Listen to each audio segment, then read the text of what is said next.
Welcome प्यारे बच्चों, आज हम पढ़ने वाले हैं मैटर इन सराउंडिंग का पार्ट 2। लास्ट वीडियो में हमने पढ़ा था what is matter, anything which occupy space and have mass and can be detect by one or more our senses is called matter. हमें ये तो पता है कि मैटर की 3 स्टेट्स होती हैं, सॉलिड, लिक्विड, गैस। लेकिन जैसा कि आप यहाँ पर देख रहे हैं कि 2 स्टेट्स और हैं, plasma and Bose Einstein condensate. This is known as BEC। जी हाँ, BEC। आज हम इन दोनों के बारे में और स्टडी करेंगे। इस टेबल के अंदर आप देख रहे हैं differentiation between solid, liquid and gases. देखते हैं इनको वन बाय वन करके। अगर हम मास की बात करें, सॉलिड का मास कैसा होता है? डेफिनेट। लिक्विड का मास होता है डेफिनेट और गैसेस का मास होता है डेफिनेट। मास डेफिनेट होता है, ध्यान रखिएगा, शेप नहीं। लिक्विड और गैसेस के मास डेफिनेट होते हैं, इनफैक्ट सॉलिड का मास भी डेफिनेट होता है। अगर हम शेप की बात करें, सॉलिड्स का शेप डेफिनेट है, फिक्स रहता है, चेंज नहीं होता है। लिक्विड्स का शेप कंटेनर के अकॉर्डिंग चेंज होता है, acquires the shape of the container. And gases का of course acquires the shape of container, container के अकॉर्डिंग चेंज हो जाता है। वॉल्यूम की अगर हम बात करें, सॉलिड्स का वॉल्यूम डेफिनेट है, लिक्विड्स का वॉल्यूम डेफिनेट है, बट गैसेस का वॉल्यूम होता है इनडेफिनेट। बिल्कुल, क्यों? क्योंकि उनके अंदर एक बहुत इंपॉर्टेंट प्रॉपर्टी होती है कंप्रेसिबिलिटी की। गैसेस हाईली कंप्रेसिबल होती हैं, लिक्विड्स ऑलमोस्ट नेग्लिजिबली कंप्रेसिबल होती हैं, solids not possible to compress. Compress का मतलब होता है प्रेस करने की टेंडेंसी, पार्टिकल्स को पास पास लेकर आने की टेंडेंसी। गैसेस में बहुत ज्यादा कंप्रेसिबिलिटी फैक्टर होता है, इसीलिए इनका वॉल्यूम होता है indefinite, right. Fluidity, fluidity means flow करने की tendency, tendency to flow is known as fluidity. Gases have a tendency to flow, yes. Liquids have a tendency to flow, yes, of course, but solids do not have a tendency to flow. So fluidity nature solids के लिए not possible. Rigidity की अगर हम बात करें, rigidity means जैसे हैं वो, उनको उसी शेप में, उसी कंडीशन में रहने की टेंडेंसी। गैसेस के अंदर rigidity बहुत कम होती है, नहीं के बराबर होती है, क्योंकि वो मूव करती रहती हैं। लिक्विड्स के अंदर रिजिडिटी कम होती है और सॉलिड्स के अंदर हाईली रिजिडिटी होती है, यानी वो अपनी शेप को चेंज करने की टेंडेंसी नहीं रखते हैं। डिफ्यूजन की बात करें, और इसी वजह से उनके अंदर एक फिनोमेना आता है डिफ्यूजन, जो हमने लास्ट वीडियो में भी पढ़ा था।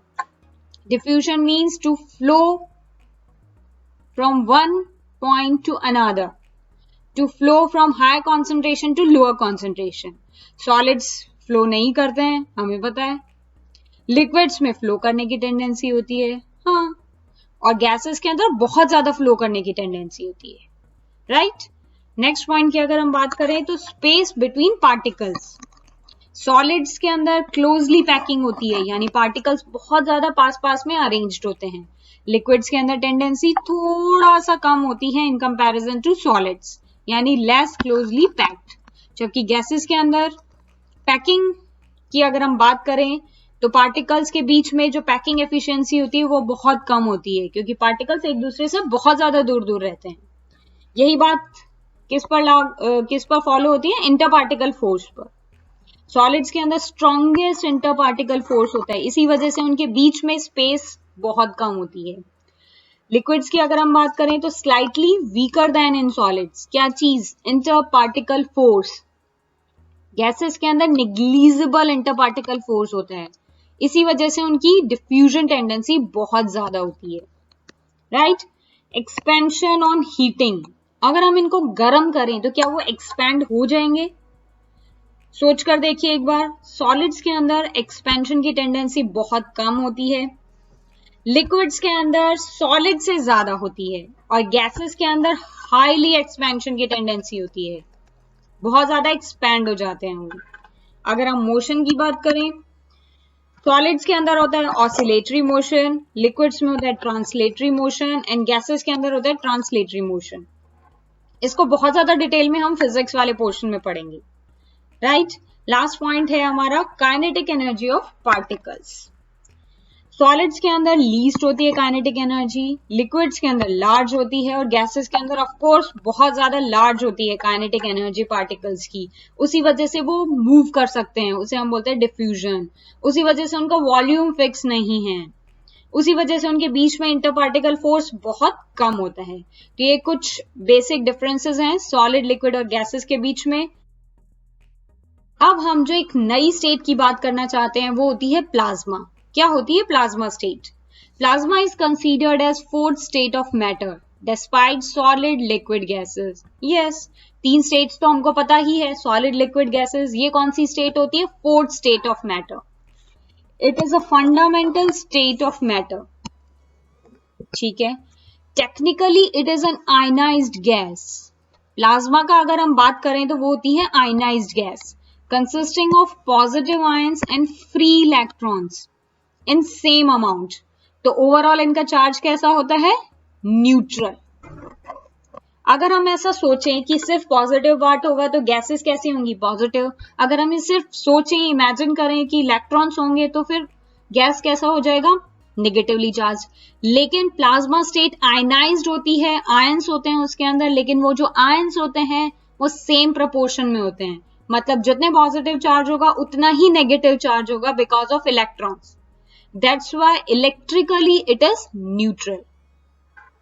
प्लाज्मा स्टेट अक्कर कैसे होती है?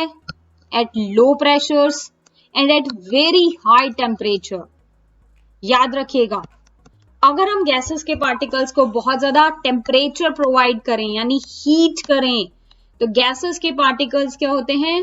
एक्साइटेड हो जाते हैं, और एक्साइटेड स्टेट में वो आयंस में कन्वर्ट हो जाते हैं, और वो जो आयंस हैं वो इक्वल होते हैं। That's why it is a neutral state.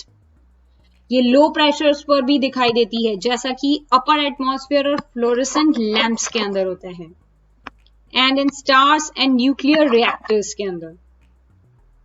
Right, तो this is called plasma state.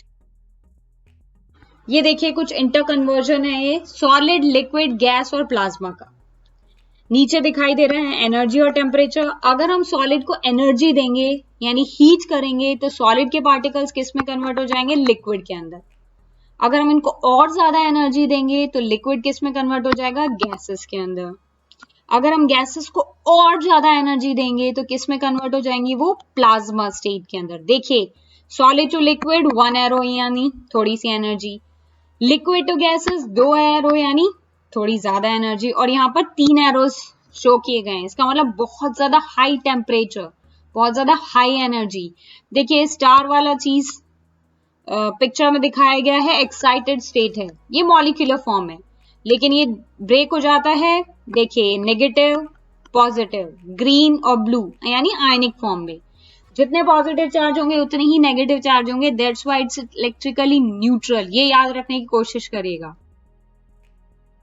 ये कुछ एग्जांपल्स हैं प्लाज्मा स्टेट के। सन, स्टार्स एंड स्पेस में प्लाज्मा मिलता है। लाइटनिंग के अंदर इवन प्लाज्मा दिखाई देता है। लुमिनस क्लाउड्स, जहां पर चमक होती है यानी बिजली कड़कती है। नियॉन साइंस के अंदर fluorescent science, electric arc and flame के अंदर। These are the examples of plasma state. एक और स्टेट होती है BEC, बोस आइंस्टीन कंडेंसेट। कब होता है ये? गैसेस से liquid, liquid to solid. Temperature कम करना पड़ेगा। अगर हम टेम्परेचर को बहुत ज्यादा कम कर दें यानी एब्सोल्यूट जीरो पर लेकर आ जाएं, एब्सोल्यूट जीरो मीन्स 0 केल्विन या फिर -273 डिग्री सेंटीग्रेड टेम्परेचर पर, तो एक ऐसी स्टेट बनेगी जहां पर the atom start behaving like little waves and start overlapping one another. They act like one wave and essentially become a super atom. They are not bonded or mixed. They have become indistinguishable from one another, having the same qualities and existing in the same place. In short, अगर हम temperature को बहुत ज्यादा कम कर दें, absolute zero पर लेकर आ जाएं, तो एक ऐसी स्टेट बनेगी जहां पर पार्टिकल्स का मोशन रुक जाएगा। उस स्टेट को बोलते हैं Bose Einstein condensate, means BEC. 2 examples of BEC include superfluids such as cold liquid helium, और सुपर कंडक्टर्स के अंदर होती है such as nucleons inside a nucleon star. बच्चों प्लाज्मा और बीईसी का बहुत ज्यादा डिटेल्ड डिस्क्रिप्शन हमारे कोर्स में नहीं है, इसलिए हम बहुत ज्यादा डिटेल में नहीं पढ़ेंगे। सिर्फ आपको एक जनरल आइडिया होना चाहिए कि सॉलिड, लिक्विड और गैस के अलावा भी है state. Liquid crystal are a state of matter which has properties between those of conventional liquids and those of crystals। यानी लिक्विड और सॉलिड के बीच में जो एक स्टेट आती है जिसमें ये एक दूसरे में कन्वर्ट होते हैं, उन्हें हम बोलते हैं liquid crystals. The state between solid and liquid. इस लिक्विड क्रिस्टल के अंदर पार्टिकल्स की फ्लो करने की तो टेंडेंसी होती है, लेकिन उनका ओरिएंटेशन, उनका अरेंजमेंट किसकी तरह होता है? क्रिस्टल की तरह। क्रिस्टल मींस सॉलिड की तरह, इसीलिए इसे बोलते हैं intermediate between liquid and solid. दोबारा देख लीजिए, liquid crystals are the intermediate state between solid and liquid. A liquid crystal में flow like a liquid but its molecules may be oriented in a crystal like way. ये कुछ inter conversion है, देखिए solid है, heating कर रहे हैं, किसमें चेंज होगा? लिक्विड क्रिस्टल के अंदर। यानी देखिए यहां पर पार्टिकल्स का अरेंजमेंट कैसा है? बिल्कुल फिक्स्ड पैटर्न में। अगर इसको हीट कर रहे हैं तो देखिए पार्टिकल्स क्या हो रहे हैं? रैंडमली इधर उधर मूव कर रहे हैं, यानी उनका शेप थोड़ा सा डिस्टर्ब हो रहा है। और ज्यादा हीटिंग इसको अगर प्रोवाइड कर रहे हैं तो पार्टिकल्स रैंडम और ज्यादा इधर उधर डिस्ट्रीब्यूट हो रहे हैं। इसका मतलब सॉलिड और लिक्विड के बीच में एक ट्रांजिशन स्टेट आती है, उसे हम बोलते हैं लिक्विड क्रिस्टल। सेम ये उल्टा कहानी भी है कि लिक्विड को अगर हम कूल करेंगे तो लिक्विड क्रिस्टल में बदलेगा, फिर इसको कूल करेंगे तो ये सॉलिड में बदलेगा। ठीक है, देखिए BEC, solid, liquid, gases and plasma. Right, BEC को कैसे फॉर्म करते हैं? जब टेम्परेचर बहुत कम होगा, और प्लाज्मास को कैसे फॉर्म करेंगे? जब टेम्परेचर बहुत ज्यादा होगा। ये है change of state. Change of state क्या है? The physical process where matter moves from one state to another. जैसा कि पिक्चर में दिखाई दे रहा है, पानी को अगर हम बॉईल करेंगे, पानी किस फॉर्म में है? लिक्विड फॉर्म में। अगर हम उसको बॉईल करेंगे तो उसकी स्टेट चेंज होगी। कौन सी स्टेट आएगी? Vapour form.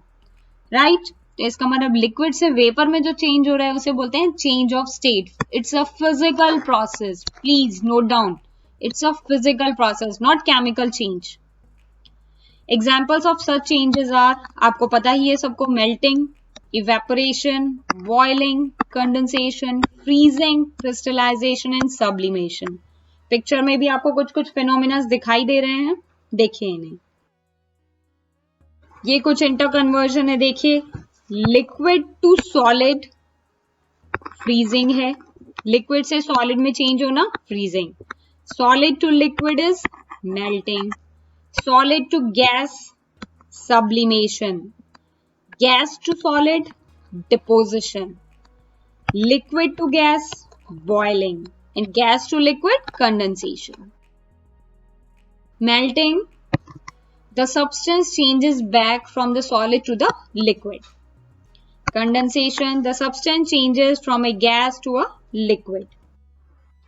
Vaporization, the substance changes from a liquid to a gas. Sublimation, the substance changes directly from a solid to a gas without going through the liquid phase, directly solid to gas. Deposition, ये देखिए picture में कुछ दिख रहा है, deposit हो चुका है। ये is one you may not know, but this happens when water vapor goes directly to freezing. Water vapor, हमारे सराउंडिंग में जो भी वाटर वेपर्स होते हैं ठंड के मौसम में वो क्या होते हैं? पेड़ों पर, पत्तियों पर जम जाते हैं, उसे हम बोलते हैं freezing. When there is frost on in a cool winter morning, the melting point for water is 0 degrees centigrade. Right? The opposite happens when a liquid turns into a solid, is called freezing. Boiling means when a liquid becomes a gas, it is called boiling or vaporization. The triple point of a substance, हमें ये तो पता है कि state change होती है, एक state से दूसरा स्टेट, दूसरा स्टेट से फर्स्ट वाला स्टेट। यानी सॉलिड, लिक्विड और वेपर स्टेट। लेकिन आपको ये पता है कि एक ऐसा पॉइंट होता है जहां पर ये तीनों स्टेट्स आपस में मिलती हैं, उस पॉइंट को बोलते हैं ट्रिपल पॉइंट। पढ़ लेते हैं एक बार।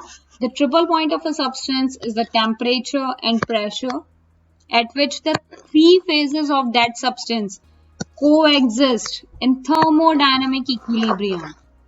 Equilibrium होगा इन तीनों states के अंदर। It is that temperature and pressure at which the sublimation curve, this one, fusion curve and vaporization curve, ठीक है। ये तीनों जब एक पॉइंट पर मिलते हैं तो इसे हम बोलते हैं ट्रिपल पॉइंट। याद रखिएगा, the triple point of pure water is 0.01 degree centigrade. अगर हम केल्विन में बात करें तो 273.16 केल्विन, और फ़ारेनहाइट में बात करें तो 32.01 डिग्री फ़ारेनहाइट। आज के लिए बस इतना ही, आगे की बात करेंगे हम नेक्स्ट वीडियो में। Bye bye, thank you.